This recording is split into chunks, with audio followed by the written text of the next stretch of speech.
बंदी छोड़ सतगुरु रामपाल जी, बंदी छोड़ सतगुरु रामपाल जी, बंदी छोड़ सतगुरु रामपाल जी महाराज की जय। दोस्तों, सतगुरु के जब जयकारे लगाते हैं तो जैसे ही बंदी छोड़ सतगुरु रामपाल जी, तो इसके आगे हमारे जो भगत भाई हैं, कुछ लोग महाराज लगाते हैं, कुछ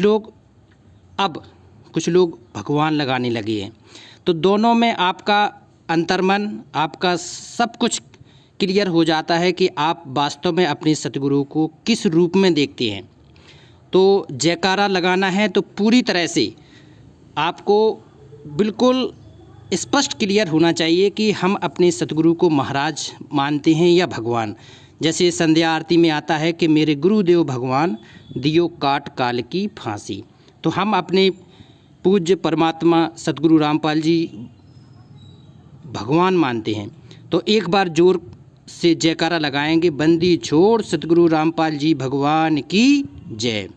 जब भी आप लोग जयकारा लगाएं तो महाराज शब्द की जगह भगवान प्रयोग करना उचित होगा, क्योंकि हम लोग उस सतपुरुष कबीर साहब की जयकारा लगा रहे हैं जो आज वर्तमान में सशरीर प्रकट है, बंदी छोड़ सतगुरु रामपाल जी भगवान के रूप में।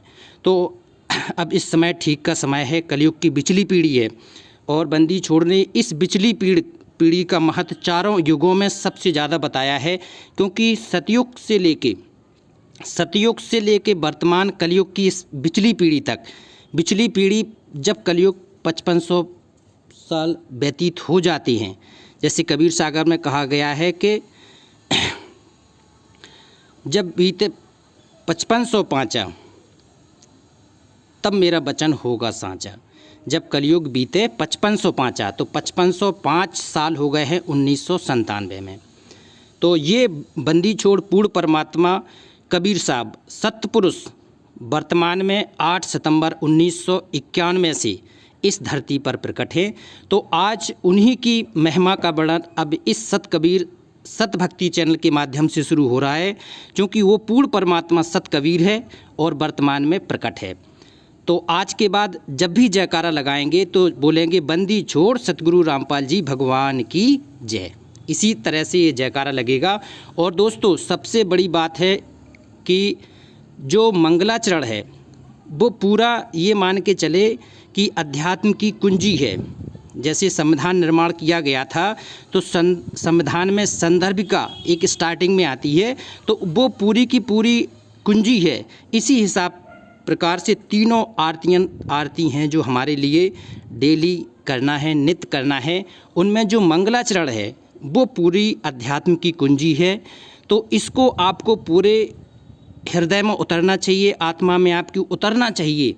एक एक वाणी का अर्थ आपको समझ में आना चाहिए, तभी ये आपको स्पष्ट होगा। क्योंकि जैसे ही हम लोग नित्य करते हैं तो इसको सुनते जाते हैं तो हमारे हृदय में या आत्मा में वो झनकार पैदा नहीं हो पाती है जो होनी चाहिए। जैसे बंदी छोड़ सतगुरु रामपाल जी भगवान ने समझाया है एक शब्द के माध्यम से कि सोटा खाली रह गया पार पहुँचा ना है, ऐसे राम राम प्राणी जबे वो जम की नगरी जाएं। तो ये सोटा मतलब तोते को कहा गया है, तो वो स्वाभाविक रूप से अपनी रट्टा मारे रहता है। तो हम लोग रट्टा नहीं मानना है, हर वाणियों को गहराई से समझना है, उसके वास्तविक रूप को समझना है, तब हमें अच्छी तरह से समझ में आएगा ये भक्ति। क्योंकि जैसे ही नित्य नियम का ये वाणी आएगी तो हमें ये पूरी तरह से समझ में आ जाना चाहिए कि इस वाणी का मर्म क्या है और बंदी छोड़ पूर्ण परमात्मा सतगुरु रामपाल जी भगवान हमें क्या समझाना चाहते हैं। तो आज से ही शुरू करते हैं। पहले मंगलाचरण का सरलात, फिर नित्य नियम का, फिर असुर निकंदर रमैनी का, बाद में संध्या आरती की हर वाणी का मर्म जानेंगे। बंदी छोड़ ने अपने सत्संगों में क्या क्या बताया है उसको समझेंगे। ये जानना बहुत ही ज़रूरी है, ये ठीक का समय है। और इस समय सारी वाणियों का मर्म जब तक बंदी छोड़ हम लोगों के सामने नहीं आ जाते हैं, ये पूरा स्पष्ट हो जाना चाहिए। तो अब देखते हैं एक एक वाणी के बाद हम लोग इसको मर्म समझेंगे, फिर इसको सत्संग से समझेंगे। ये सारी चीज़ें हमें ये करनी है। तो सबसे स्टार्ट होता है गरीब नमो नमो सतपुरुष को, नमो नमो सतपुरुष को, नमस्कार गुरु की नहीं। सुरनर मुनिजन साधवा संतों सर्वस दीनहि। इसी एक लाइन को स्पष्ट करने के लिए बहुत समय लगेगा। एक एक चीज़ क्लियर होना चाहिए कि गरीब नमो नमो, यहाँ 2 बार नमो नमो आया है, ये किस लिए आया है? सत्पुरुष किसको कहा गया है? नमस्कार गुरु की नहीं, सुरनर मुनिजन साधवा संतों सर्वस दीनहि। पहले इसका सरलार्थ देखते हैं, फिर इसको विस्तार से जानेंगे। तो सरलार्थ में बंदी छोड़ पूर्ण परमात्मा रामपाल जी भगवान कहते हैं कि परमेश्वर अव्यक्त तथा व्यक्त दोनों से जीव का पालन और कल्याण करता है। अव्यक्त रूप में सतलोक में सिंहासन पर विराजमान है। जो अव्यक्त है, जो एक होता है साकार, एक होता है निराकार। तो जो पूर्ण परमात्मा की परिकल्पना है वो साकार भी है और निराकार भी है। तो निराकार रूप में सतलोक में सिंहासन पर बैठा है। जैसे एक शब्द में कहा गया है कि कर नैनो दीदार महल में प्यारा है। कर नैनो दीदार, हम लोग उस पूर्ण परमात्मा सत कबीर को साक्षात अपनी आँखों से दीदार करने के लिए सतलोक में दीदार करते हैं। तो वो अव्यक्त रूप से है। और जो व्यक्त रूप में होता है वो बंदी छोड़ एक संत के रूप में प्रकट होते हैं। इस पृथ्वी के लोकांतर में चारों युगों में वो बंदी छोड़ प्रकट होके आते हैं और प्रकट होके ज्ञान देते हैं। तो आज वर्तमान में वही बंदी छोड़, वही सत्पुरुष, वही पूर्ण परमात्मा कबीर साहब जो तीनों लोगों में विचरण करके सभी जीवों का धाड़ पोषण करता है। 21 ब्रह्मांड काल के में जितने भी जीव हैं सबका धाड़ पोषण, और 7 संख्य ब्रह्मांड परब्रह्म के हैं उन सभी का भरण पोषण वो बंदी छोड़ करते हैं। तो 2 रूपों में होते हैं। एक तो अव्यक्त रूप में सतलोक में सिंहासन पर विराजमान है और दूसरे में वो संत रूप में, आगे देखते हैं, व्यक्ति रूप में पृथ्वी या अन्य लोकों में ऋषि या संत व बाबा जिंदा रूप में प्रकट होता है। प्रत्येक युग में शिशु रूप धारण करके किसी सरोवर में विकसित कमल के फूल पर प्रकट होता है। यहाँ से निसंतान व्यक्ति ले जाते हैं, बड़े होकर परमात्मा तत्व ज्ञान का उपदेश करते हैं तथा सामान्य नागरिक की तरह अपना व्यवसाय करते हैं। इसके साथ साथ भक्ति करके भी दिखाया करते हैं तथा सत्य आध्यात्मिक ज्ञान का भी प्रचार करते हैं। परमेश्वर सामान्य नागरिक की भूमिका करके उदाहरण पेश करते हैं कि भक्त को अपना कर्म भी करना चाहिए तथा भक्ति साधना भी करते रहना चाहिए। यही प्रमाण गीता के अध्याय 3 श्लोक 4 में भी है कि जो व्यक्ति कर्म संन्यास लेकर एकांत स्थल पर बैठकर हट करके दिखाता है वे मिथ्याकारी और ढोंगी होते हैं।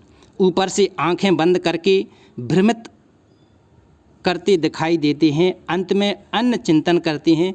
यदि अर्जुन एक स्थान पर बैठकर कर्म संन्यास लेकर साधना करेगा तो तेरा निर्वाह कैसे होगा। ये काल ब्रह्म समझाता है कि अगर तू एक जगह बैठ के साधना करेगा तो तेरा कैसे निर्वाह होगा। तुझे कर्म करना पड़ेगा, कर्म भी कर, भक्ति भी कर। कर्म संन्यास में कर्म योग श्रेष्ठ है, यही प्रमाण है। परमेश्वर कबीर जी ने अपनी एक वाणी में कहा गया है जो आज हम लोगों के लिए है कि नाम उठत नाम बैठत नाम सोबत जागरे, नाम खाते नाम पीते नाम से ती लागरे। तो ये सहज मार्ग है। बंदी छोड़ ने कहा है कि संतो सहज समाधि भड़ी। सहज क्या होती है कि आप नाम को उठकर बैठकर सो के जाग के खाते पीते कभी भी आप उस नाम को जाप करते हैं, सतनाम का जाप करते हैं तो ये सहज समाधि है। ध्यान हमारा सतलोक में श्रुत निरुत सतलोक में रहती है, तो इससे बहुत महत्वपूर्ण है। यही वेदों में ही प्रमाण है। यजुर्वेद के अध्याय 40 के श्लोक 15 में, मंत्र 15 में कहा गया है कि वायु अनिलम अथ इदम भस्मांतम शरीरम अमृतम। बंदी छोड़ ने भी सत्संग में बताया है। ओम कृत्युम समर, किलबे समर और कृत्युम समर, मतलब ओम मंत्र का जाप है, वो काम करते करते स्मरण करना है, विशेष कसक यानी श्रद्धा से स्मरण करना है। मनुष्य जीवन का मूल कार्य जानकर स्मरण की विधि बताई है कि वायु अनिलम, श्वास बाहर छोड़ें, श्वास अंदर लेते समय अथ प्रारंभ करें, इदम भस्मांतम भस्म समाप्त करें, अर्थात ओम मंत्र के जाप को प्रारंभ करें, श्वास बाहर छोड़ें, अंत करें श्वास अनिलम, और एक मंत्र श्वास को पूरा। ओम का जाप ये बताया है। शरीर के भस्म होने तक स्मरण करें।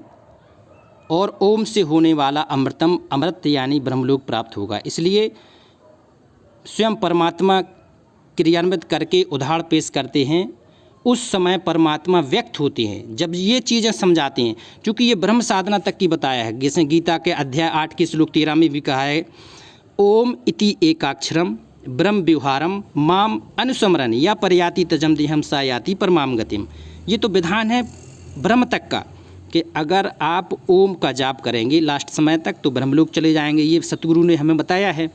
बंदी छोड़ ने अपनी सत्संगों में बताया है, हम उतना ही बताएंगे जितना हमें अधिकार है, एक भगत के रूप में, एक दास के रूप में, एक जीव के रूप में।